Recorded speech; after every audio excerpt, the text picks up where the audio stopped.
This free tutorial will be showing you pausing Windows Update in laptop online completely for free. If this helped, drop a like, share the video, and subscribe for more. Presets and effects for life, click the link down below and enjoy the tutorial.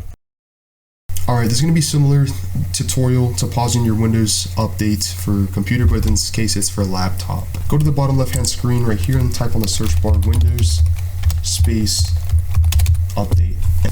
Basically, this is pretty self-explanatory. You can click this option right here. It should say pause.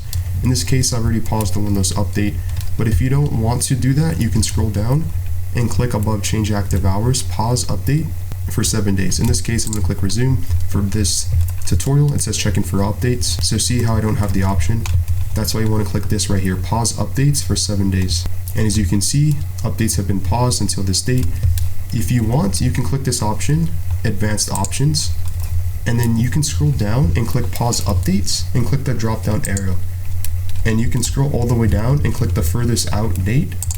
So now you have temporary pause updates from downloading on your device for 35 days in laptop completely for free. Again, if this helped you, drop a like, share the video, subscribe, even comment down below.